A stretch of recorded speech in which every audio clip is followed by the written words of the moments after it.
guys, it's Kat.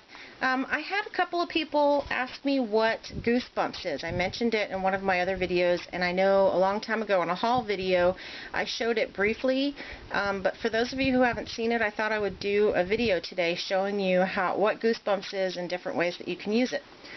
So this is Goosebumps, and it's a clear texture spray by Tsukineko, and it just came out during the last CHA. It just looks like this this cloudy liquid, but it dries clear. When you spray it on a paper, it adds like a texture, like a speckled texture, and you can also use it as a resist. You can use it on all kinds of different surfaces like paper, glass, canvas, acrylic, acetate. It says that you can use it on almost any surface, so I just use it on paper right now, but I'm going to try some other things to see what it does. Anyway, like I said, it dries clear, and it dries pretty quickly. You can speed up the heating time with your heat gun. Drying time, not heating time. But it's not really necessary because it does dry pretty quickly. So I'm going to use it. I'm going to show you how to use it as a texture spray first, and then I'm going to show you how to use it as a resist. So it says, if you want a light texture, spray it 10 to 12 inches away from your paper. So we're going to try that first. That's about, let's see, about this high.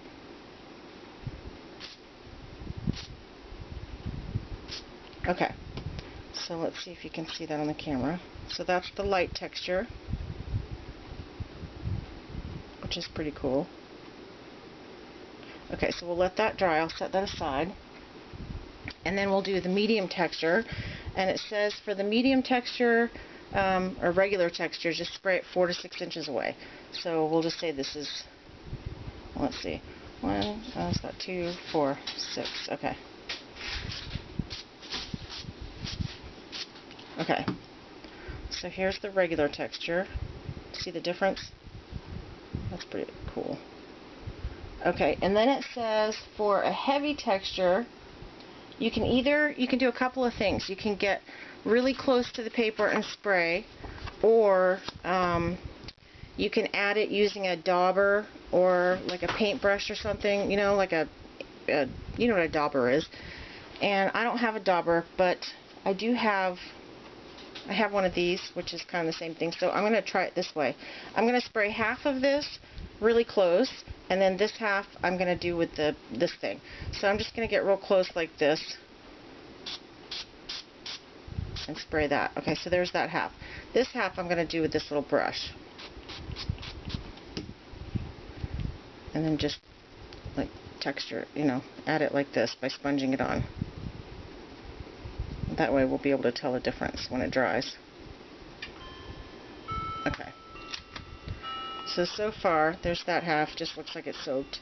And here's the half I did with the little paintbrush. So we'll let that dry. And then we'll work on another. It dries pretty quick, like I said, so you kind of got to get it off really fast or else it's a little hard to wipe up. Okay. So let's try using it as a resist. And this is the first time I've done this, so I'm doing it here with you on the video. So it's kind of an experiment, sort of like my washi tape, my recent washi tape experiment. Alright, so let's see. I picked out this stamp. It's a suitcase. And what you do is you grab one of these blending tools, or anything with foam, like a makeup applicator would work, and you spray the Goosebumps onto the foam blender, and you put it on your stamp like that. See? Just like it was an ink pad. And then you stamp it onto your paper. I'll do this side because I sprayed it on there a little. And you need to clean your stamp right away because this stuff dries really fast and it's sticky as all get out if you don't. So make sure you dry your stamp right away, okay? Okay. So I don't know if you can see Yeah, you can't see it, but you can see the outline of the stamp a little bit on here, but not completely. And I'm going to fan it a little bit just to make sure it's dry before I add ink. So the way to make it show up is to use like distress ink. So I've got some Broken China distress ink, and I'm just going to sponge it on here and see how it works. It should make it show up really well. See, you can see it starting to show up.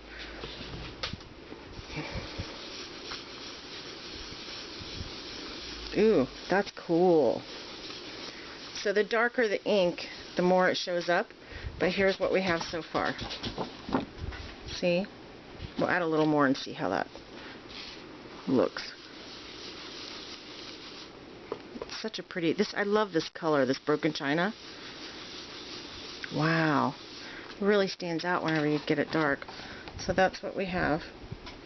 And you can also add like another layer if you want to. Let's add a little more ink. And I've never tried this either, but it's on the Tsukineko. It shows the different techniques on the Tsukineko website, and I'm going to show you that URL in a little bit. But so like, let's add the blue, and I'll grab another stamp. Let's see. I got this little star stamp, so we'll use the star. And I'm going to do this the same way by applying the Goosebumps. It's already on my sponge, so I don't have to reapply it. I'm going to just put it on my stamp. I should put that on I should put that on an acrylic block. Okay. And then I'm going to put some of the Goosebumps on there, like it was an ink pad. And then I'm going to stamp it here. I guess I could be pointing down better. I'm sorry. I'm new at this videotaping. I've only done like 50 videos. You'd think I'd have it by now. Okay, so I'm going to add this stamp like right here. And I'm going to clean my stamp right away. And you can't see it at all right now. You can't even tell it's there. But if we grab another color ink, it should show up. Let me grab another color ink.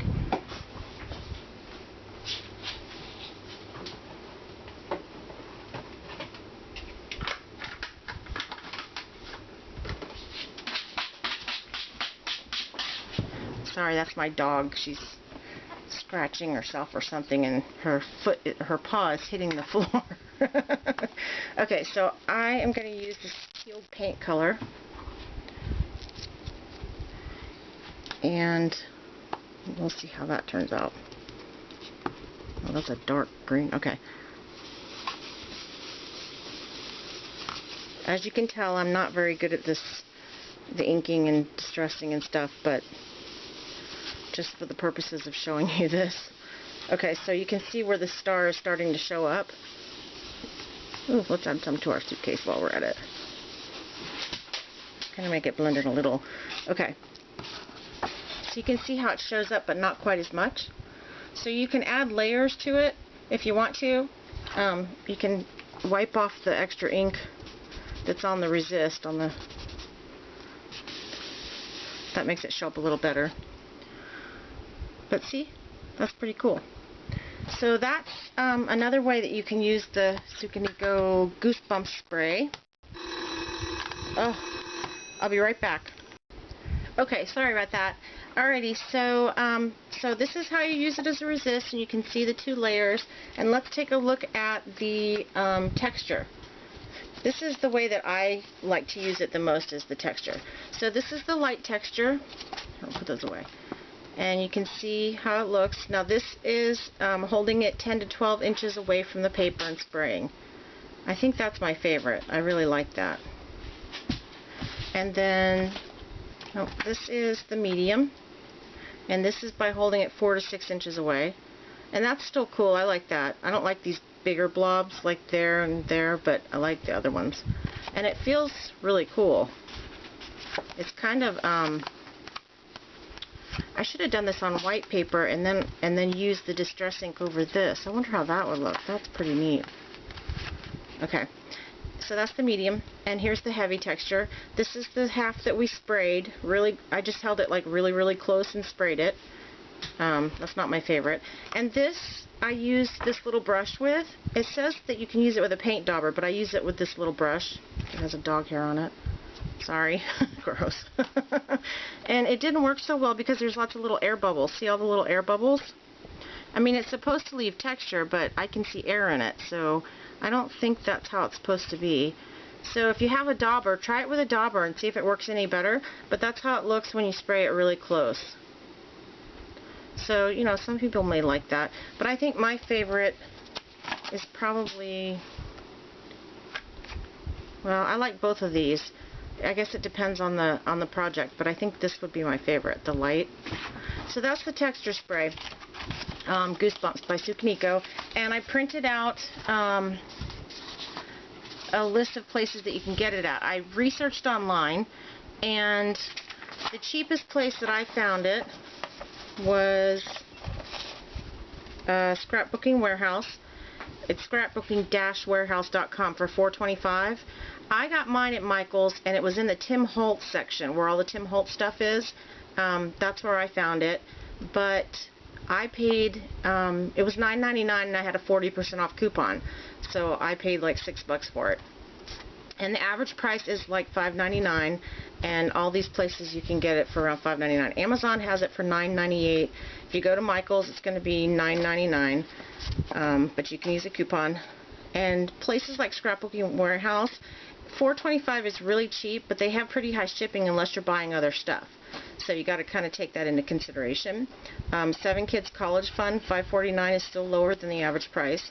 But, you know, like scrapbook.com, a lot of us shop there, so if you're already shopping there, you can get it for $5.99. So these are some other places where you can get it. And the different techniques, there's all kinds of pictures, and I printed out in very bad quality printing the paper that you can read on the Tsukineko website, and this is it. And it gives you all kinds of information. This shows you a resist technique with stencils, and this is another one.